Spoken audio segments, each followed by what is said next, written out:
afternoon, everyone. It's 1:30, and that means 1:30 on Thursday is a COVID update meeting.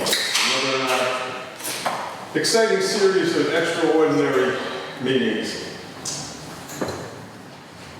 We typically dispense with all the formality in these meetings, so we will continue with that. And typically we start with a little bit of a COVID update. I think we have some information that can be shared. Yes. Since our last meeting, we've had three new cases here in Halifax. 2 over the weekend and 1 just came in today. These are confirmed cases, Bob? These are confirmed.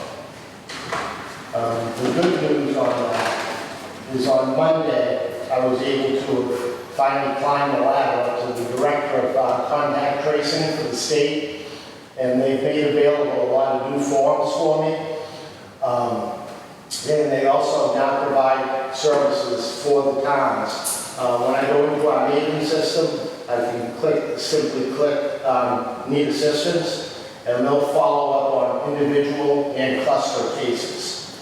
So currently right now, I'm still going to be the contact person because our VNA services have left, but that provides me a little bit added support on that end of things. And they've reached out to the school nurses and have all their contact information. So as fast as we know something, they should know something. Bob, is that the reason why, because we've lost the DNA, because of the time in reporting?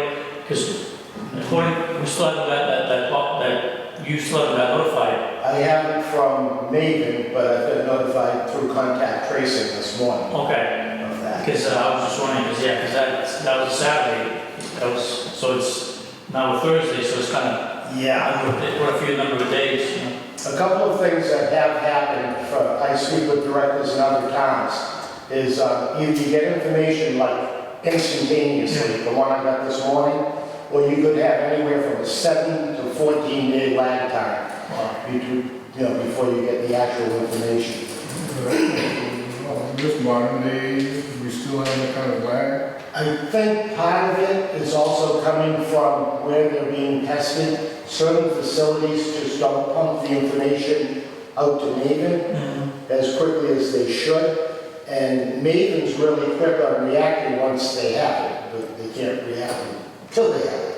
Right. So I've seen, now I'm even looking at where people are being tested and reached out to the contact tracers and Maven saying that certain places, Quest Diagnostic and Pembroke, seems not to be reporting on. They're terrible.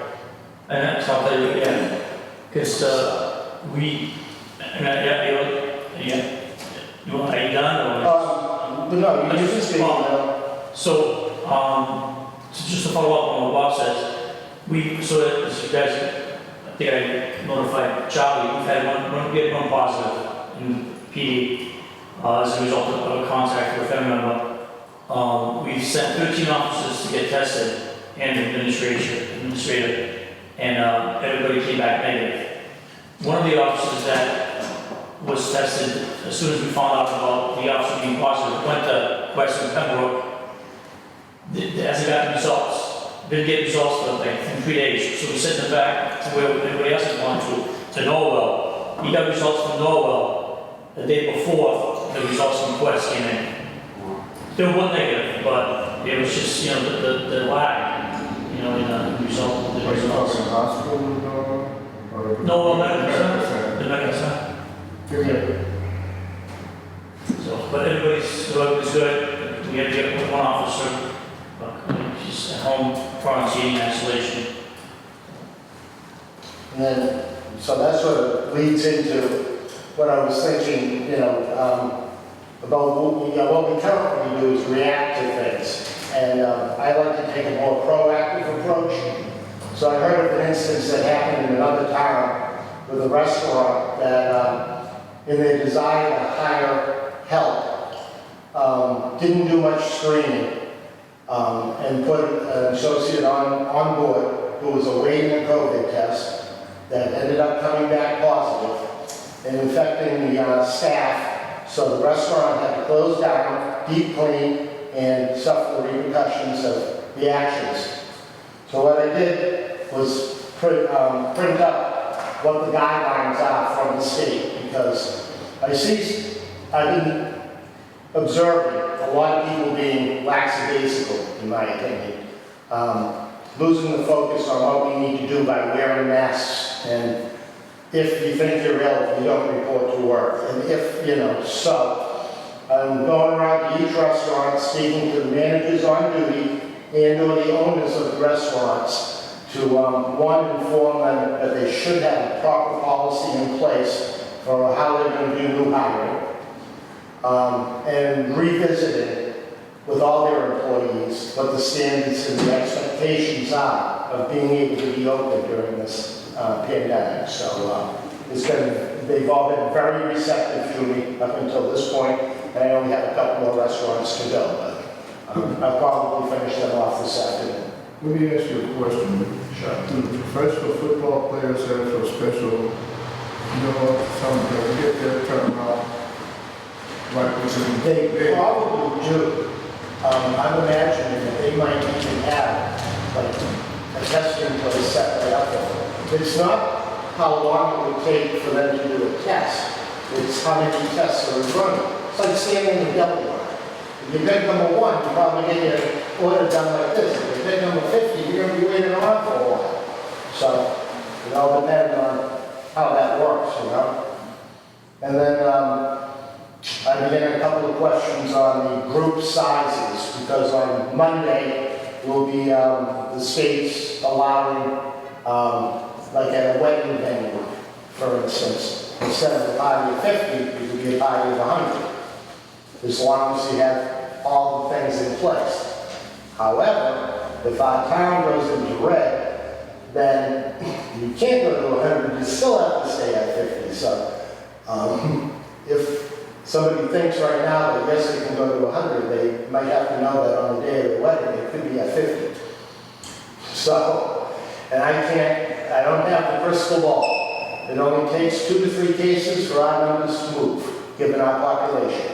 So, that having been said, I'm going to err in caution with anybody who asks me about groups, and letting them know right up front that the guarantee is pretty much what we have, but if you want to roll the dice, that's up to you. So are they going by a percentage of the town population? Yes, that's what they spur off. Because we're in the green right now. No, we're When do we go to yellow? a week ago. And then the red has to be at least, they're saying 3 periods. To me, it should be 2 periods. So I'll make the call on that myself. And then just the last time, Charlie, I would just want to thank you. Thursday, Friday, you sent a memo out to Town Hall. That was a very powerful message. I thought if we used some of that, or if you use some of that, because I don't like to plagiarize, and say, COVID stops with me, and put these bullet points to it in a blast out to the town, maybe it will start, making people think a little bit more. So, Go ahead, take whatever you need. okay, I just, I Miss you. got in trouble at school, I think, once. Copying it directly out of the book. Okay, so that would be our COVID update today. Okay, thank you. Well, no, you got a cheese. I was going to Oh, go I'm with sorry, just for me. cheese. I mean, I think we already discussed the already showed up meeting. Gave us our Yeah, but it's good. We did have a couple of people finish the Maven Oh, wow. training. I guess it takes 4 days to get your test result back, but then we'll need the info on the contract tracing training, 'cause I don't think it's the same. No. Because that wasn't really in the Maven. Now, once they have their Navy certificate, Yeah, then I can notify contact tracing. okay, And there's a whole different spreadsheet that comes out in addition to that, that they'll have access to. And one of the things too in Maven, because I wanted to take them in and maybe sit down with the guys, so I can just click through some screens that I found all by myself. But there's a list for first responders. So they could actually, I get the information pretty quick. They would have it instantly to your dispatch person. Oh, So, because sometimes these come in at 2 o'clock in the morning. Right. Sorry, I tried to listen, but oh, that's all. That's it? Charlie, you were about to say So something? how you would decide to continue that conversation today? We did, huh? Thanks for bringing it up. I mean, conceptually, I think it's a great idea to give kids something different, but there was some discussion about how it was going to be handled. Okay, which thing, are we talking about the normal trick or treat, or are we talking about the drive? I was thinking about the drive. Okay, I'm talking about really both things. Okay, well, I was starting about that because we had discussed it earlier. I think we were waiting to hear more detail in terms of how it was going to happen. Because then we saw some literature about which one they were using or not. I'm not exactly sure. If somebody wants to refresh me as to how we left it. Do you have I think any? it was waiting to get more information. Okay, that was my, And I don't have anything, but I can, Halloween in general.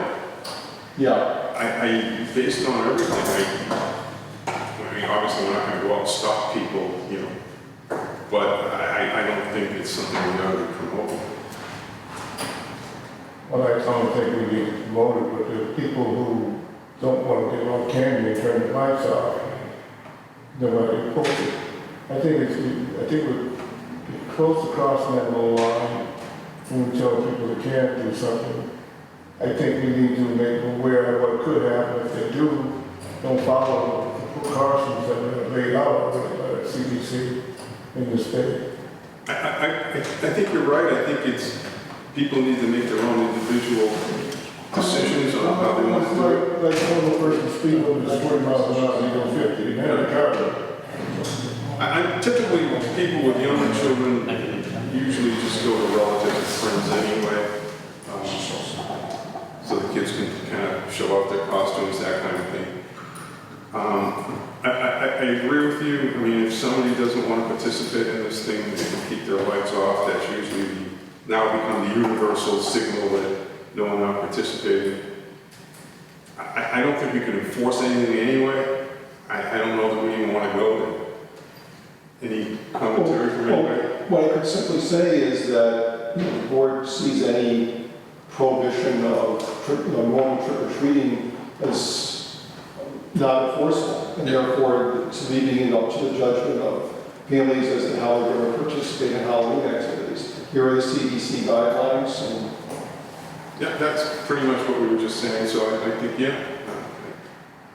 I don't know, do we need a formal action on this, or just recommend that people use their best judgment here, and to what you said about becoming familiar with the CDC guidelines? Well, and I'm just coming from a personal standpoint, I care about what happens to my family and the people surrounding me. And I'm not going to put them in a position where they're in jeopardy. And I would hope that most parents and children would feel the same way. I think that there's always going to be small groups that are going to conjugate anyways and follow the social distancing because they've been around each other the whole time since the start. So you're going to see those groups of people traveling around together and social distancing. I think from what we instituted at the school and what we've instituted on the busing, that when Halloween happens or other events happen, people are going to conjugate. It's pretty much going to break that whole boundary that we had in place. But again, it's a personal, whether or not your family participates is personal choice, and I don't want to see us policing it. Because you're not going to have enough police officers to go around and make sure that the kids aren't going from house to house trick-or-treating, and there's going to be people that want to see the kids, so nor do we want to. Yeah, we don't want to do that. Well, and also the amount of pushback we're gonna get will not be helpful for efforts later on this year, where it might be more important for us to set policies or protocols. I think maybe in line with your statement earlier, Charlie, and sort of the general statement, we post something generally speaking, to what we were talking about. Use your best discretion, be smart, stay safe, and those who don't want to participate, Well, as you said, we've all said that's the normal practice now. right. Well, we don't want to get to a point where we have to close the town down again. No, we definitely don't want to do that. Just so, one other thing, which is a little, probably weeks in the future, Caesar's starting to roll out of the laptops so people can work from home. What he wants, however, is at some point to do a stress test, in the sense of either a normal work day or maybe a Friday or a weekend or something, where as many people as possible work from home, even for a half hour or something. Just to see if the system Exactly. stands up to it. We would not have a date or anything like that, but, I'll have to work with the department heads and everybody to set up a date. It can't, the whole point of the stress test isn't, okay, this department does it on Monday, this department does it Tuesday. It's Everybody at once. right, so, or as many people to get a good idea. That makes sense to see if the service will deal with it. Be a heads up, we'll try something like that sometime later this fall. I think it probably would be more useful if it's more than a half an hour, because if there are issues, then he can try to fine tune them and have them test again versus carrying it over multiple days. Yeah, makes sense. So Pam has a barrel of recycling abatements. I know, now, you still had the outstanding one in Bill 596. Right, so, yes, I do do that. Can you just go back over for the record what this one is about? That's insane. It's not medical, it's just about, I don't want to read it out loud, I can just read the paper. Do they have a It's copy? a comment, yeah, on 596. And it's for 1, 2, 3, 4, 5 years. Is this, This is what, I mean, there's more than one person at this. no, it's just one thing, so it's, yeah, what do you mean, like, in the household? Yeah, the residents, it would appear that way based on. Right, exactly, so, yeah. So, I understand one person has yeah. the potential of not being able to deal with the day-to-day stuff. Right. If you got a letter from the private hauler saying that they in fact being picked up by private hauler. I have letters, yeah, from the fire hall for all those years that are listed at the top of the paper. But, no, for this particular one, for 596, Yeah. I think it's not on my desk, so I think it's somewhere in the and this is for multiple years, is that what you're saying? Yeah. Did we at any time receive an abatement from them in the past? So I'm sorry. Have we received any abatement No, no. requests in the past from them? Just for this year, for 2021, fiscal 2021, they came in and they had a letter and an abatement form. We abated that a couple weeks ago. For 2015, 16, 17, 18, and 19.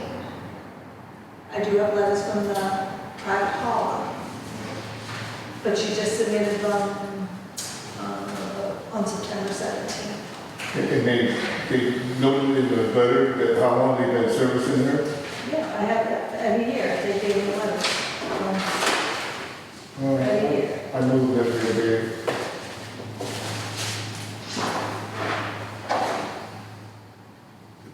My whole problem with this is, I mean, we've had other people with issues that we haven't. Okay. I mean, I have empathy for what's going on, but, I mean, we either have a policy where we do it for everybody or nobody. No, I mean, I'm in favor of abating the bills that people we don't provide the service to, but we haven't done that the whole time that, I've taken a position on it, and I voted not to abate it so that we could have a policy that's, Consistent. yeah. Okay. I think I'm kind of inclined to go that way, but regardless of how much empathy I have for the situation, I don't know how we keep making exceptions without making everybody. I don't want to be that guy, but I also want to be fair to other people too. I mean, I know that there was, I can remember being at a meeting, being on the finance committee with the person had cancer and was being treated, and the board didn't abate that one for a couple of years worth, so.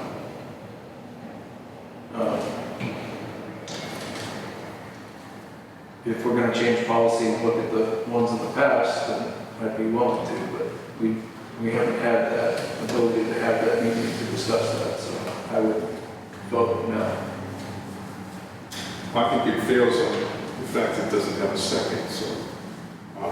Well, it helps to actually have on the record that you made a decision. Well, we didn't have a second. Well, but you Would would that have. motion? So I'll second.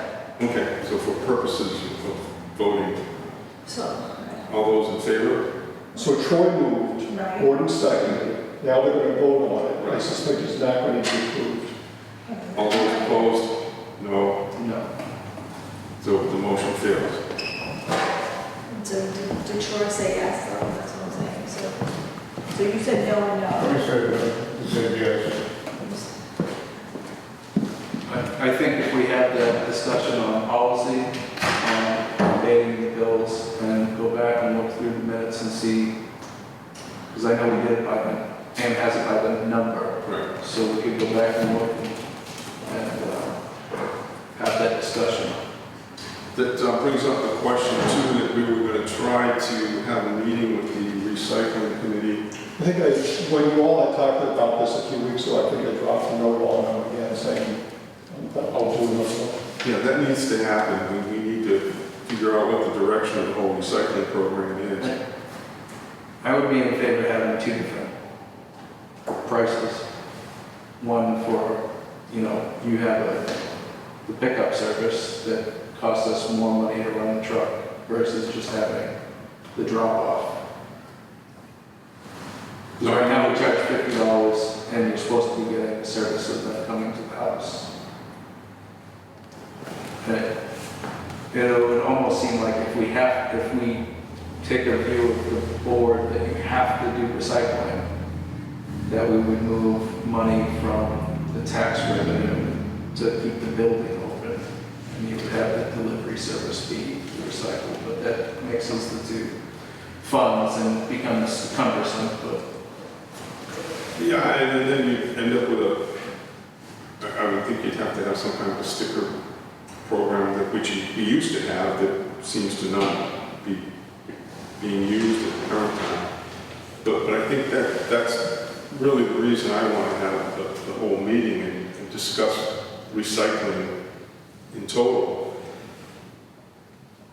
Because I see the whole recycling program disintegrate. And I'm not saying that's good or bad, I'm just saying that's how I see it going. If that's going to be the case, if everybody gets an opt-out, I don't see how we can maintain the recycling program at the cost level that it's at. And this is a state mandate that we do recycling, so how do we deal with that? Well, it's a mandate only if we continue our household trash. Yeah, if we do curbside, to pick up the bad trash. Even if you have a private hauler? You have to do recycling personally. The town, if it doesn't have a trash program, does not need to do recycling. So we literally would have to dispose of, no pun intended, both services. And everybody would literally be on their own to contract for themselves. That's why we need to have this discussion. And are we gonna hire extra people to walk along the highway and pick up trash? Well, that's part of the discussion, I agree. I years ago made the comment that if we don't do something, we're gonna have to post somebody down on the outskirts of towns because everybody's gonna be driving down, throwing their appliances out there, their bags of rubbish. And, you know, I remember the year we found the culprit up on,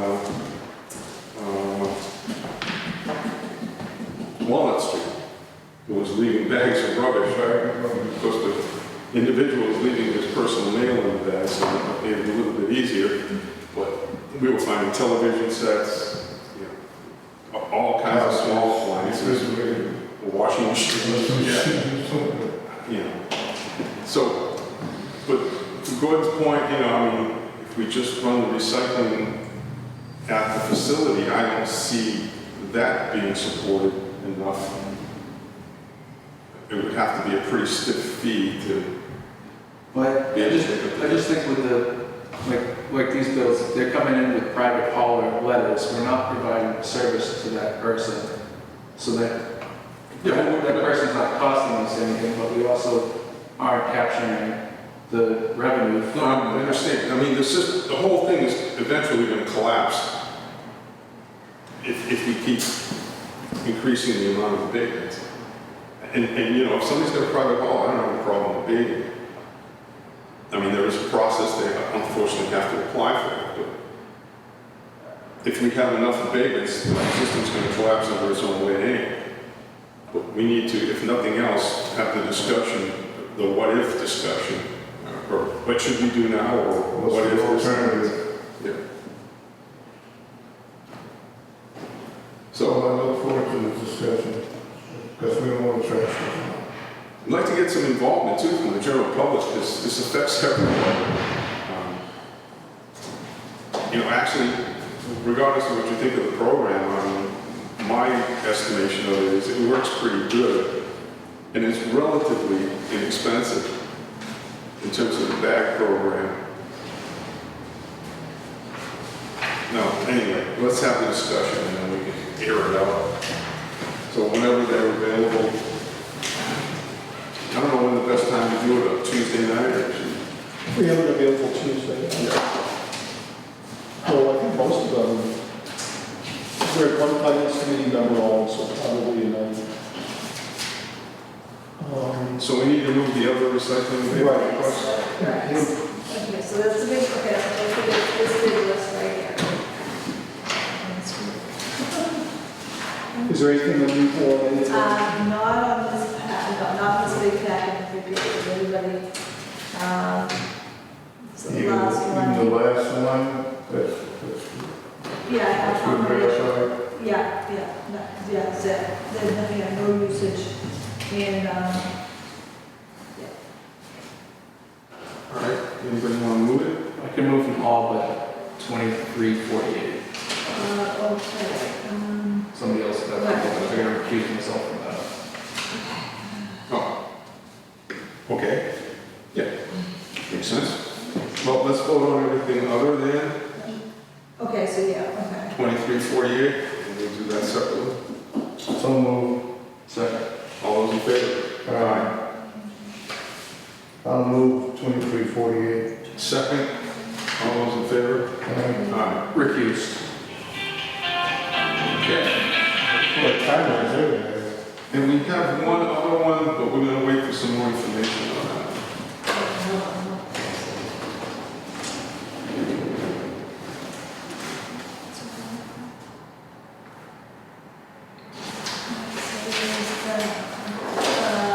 Right, I can, yeah. Hopefully this, person will get back to me. Okay, so we'll hold off on right here, Yep, 256. yes. 258. I think Tom's already signed the transfer paperwork for Andrew Lozinski. Just so it's on the record that Officer Lozinski's transferring out of Halifax, so the board needed to sign off through Tom and necessary paperwork for that now. Yep, that's all. So, move to approve the transfer? Are we gonna get all the training that we gave it back? Can't get training back. Yeah, Once you train, the train. They have a mind, why? Yeah, like, the show, Men in Black. But it means, I'll second it. All those in favor? Aye. I don't know whether you're going to be meeting next Monday, and we can discuss that at the end of the meeting, but I have posted you all for Monday, the 26th of October. Had some connections specifically with the bond for the elementary school fire suppression system. The bond company and our bond advisor said that's the magic date, so even if it's for 5 minutes and you don't do any COVID stuff. Yep, good. There are a bunch of the annual sign-offs for signatures for departments for expenses and payroll. Those can get sent down. Proposed recharge of electric vehicle project at the town hall. National Grid appears to still have some funding for that type of thing. I'll follow up on that. And see what we can do in terms of availability, what they need, everything like that. But it's certainly a possibility. On the elementary school committee, we did get a town bank form from James Keegan, who's interested in serving. I didn't know whether you want me to just go forward that. We have the rest of them in the queue, ready to go to send to school committee members, but we haven't got any date or anything. I don't know. Next school committee meeting is not this Monday, it's the following Monday. No, it won't be the following Monday. It's Columbus Day. Maybe it's the following Monday. The 19th. 5, 12, 19th.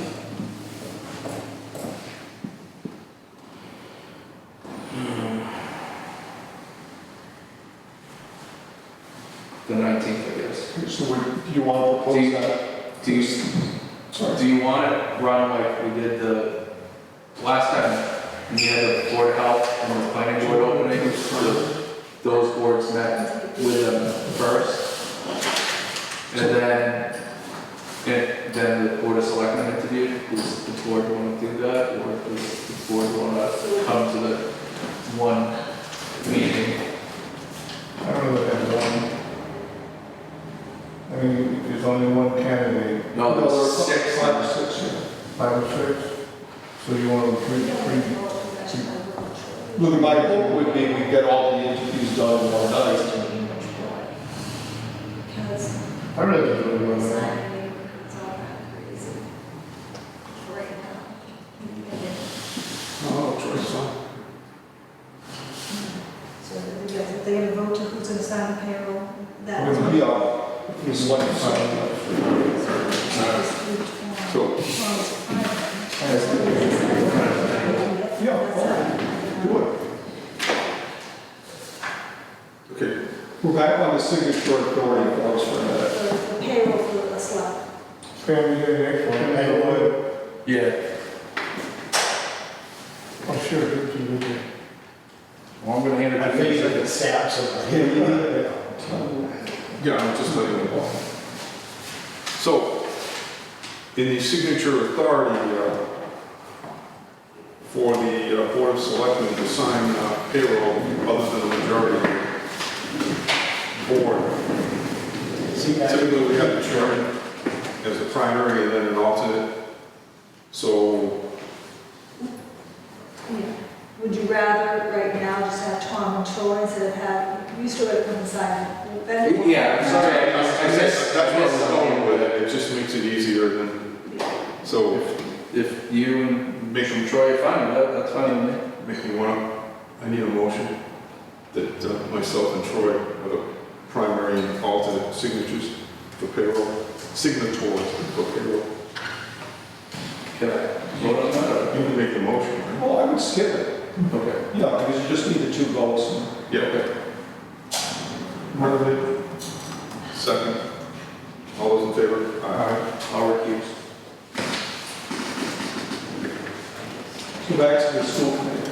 So, the way the previous work was done was those boards met first, and then basically the Board of Selectmen interviewed, and then the way it jived was they came to both. I didn't know where the 6 candidates sure of how much.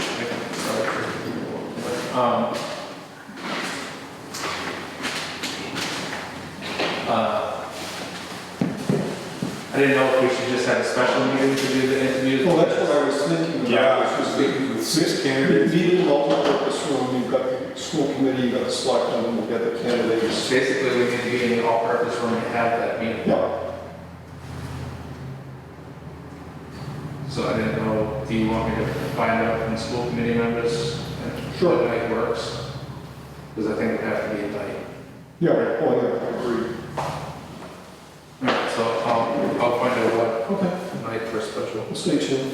On the Aldana Road land transfers, the deeds for the property where the Plymouth County signed off on its interest have been filed at the registry of Mary, so that's done. The House bill is still sitting in Ways and Means.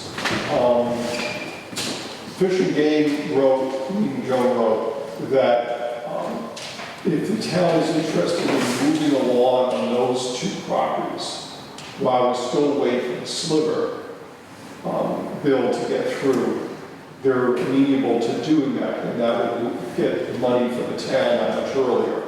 I'm not sure that I want to do that, simply because then there's no pressure, leverage on the state to complete its work on the sliver. Yeah, I absolutely agree with that.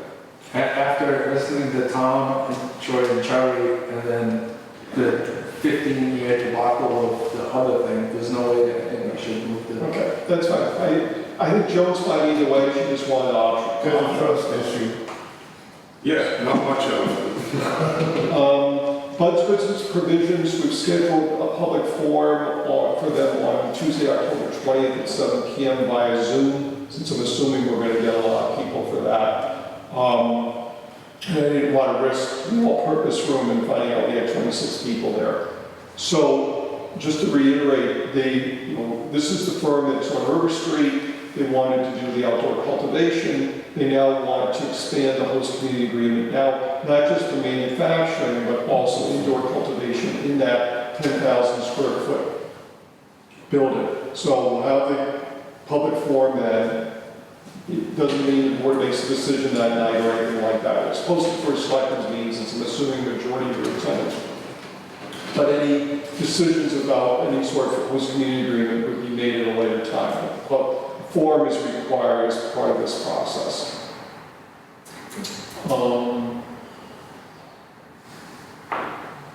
Gordon, you may know more about this than anybody else here. I guess Desi had sent out some sort of survey or request for comments about municipal contributions for school budgets, and maybe both for the regional and the elementary. I think it sounded like more regional. Are you aware of any? So they're supposed to have a public comment session from now until December. Well, it says here the 16th, actually, of October. Okay. I would recommend that the board ask the DESI to increase the state aid numbers for the school and not continue along with the current path that they have, where they're just doing the minimum $30 per student for the average district. Halifax is different, where Halifax, the elementary school is actually receiving increases more than 30 because of the numbers for Halifax. But when you go to Silver Lake, it's a different format, and where we are always the town that tells Silver Lake, we can't afford these increases at the percentage. It's because we're getting subsidized at the elementary school level, and that money is supposed to be spent on the elementary, but because Silver Lake is not getting anything more than $30 per student, our money is being shifted from the elementary to Silver Lake to cover our share there. So they really need to apportion the regional school systems based on the three towns' affordability. Because the way it was explained to me when I joined the finance committee from PEG was the original formula broke out the aid amount per town for regions, and that was applied. So they would apply that individually and then go through and do the calculation on what the money left over was. Right now, it just comes off the top and everybody else gets assessed based on that, so. Right, if, you know, because of our economic situation, making it up, but instead of 30, you know, we have 30% of students, but we should be getting 35% of the aid, for instance. Yes. Right. So when I did just a brief calculation, I think in the February timeframe, if you took the percentage that the elementary school gets for Halifax, we should be getting like 45% of the total cost for Silver Lake for aid. Kingston should be getting 35%, and Plimpton was like 27%. But the way the numbers come in, everyone's getting basically Halifax's proportionality of the state aid. So I guess I would ask the board to recommend that the state break out the regional school system aid based on the town. Why wouldn't we?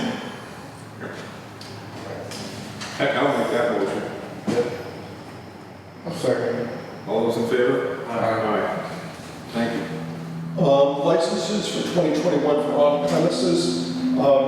Pam went back and looked at the minutes. You had discussed this, I don't know, a month ago, a month and a half ago, about the fact that we obviously had the on-premise licenses for alcohol. The number of the establishments were closed for several months, and whether the board wanted to consider prorating or something, you know, not a rebate, we're not going to give the money back, but Prorating. coming down the 2021 license fee based on the number of months they had to be closed during 2020.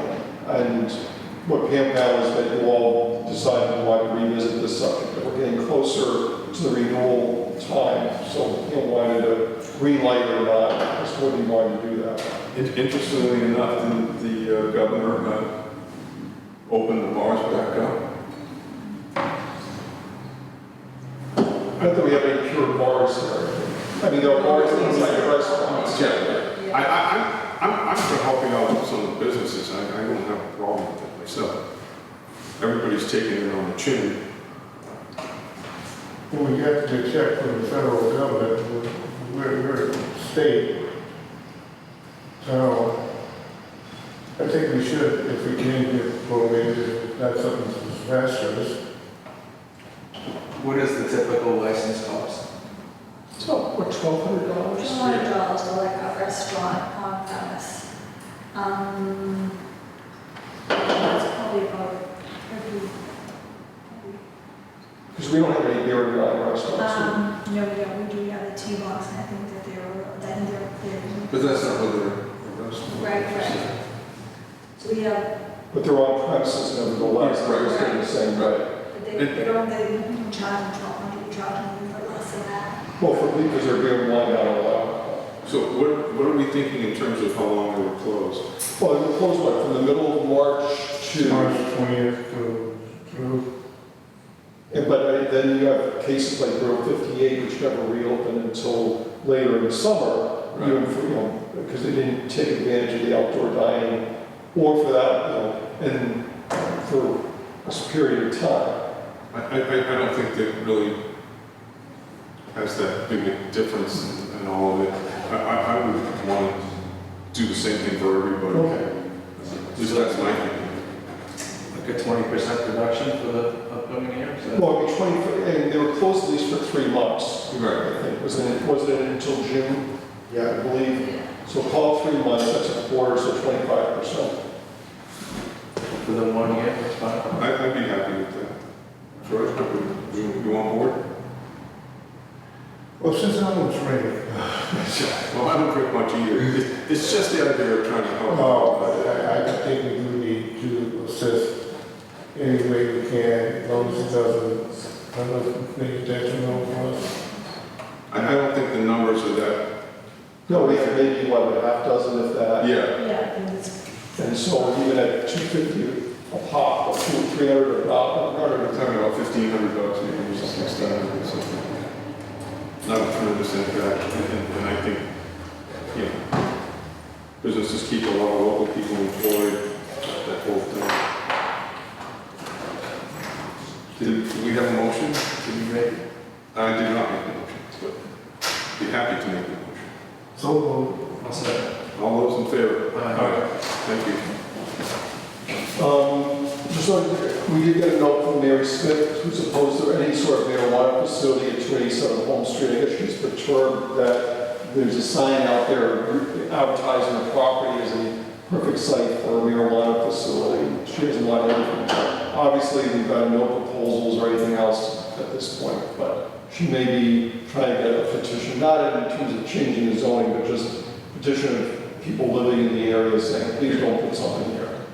On the street traffic for Route 58, let's see, Ms. Benizio, who had read the board previously, and then the traffic safety committee, thought, okay, if we're not making any changes there on Plattsburgh Street, could additional signage be put up?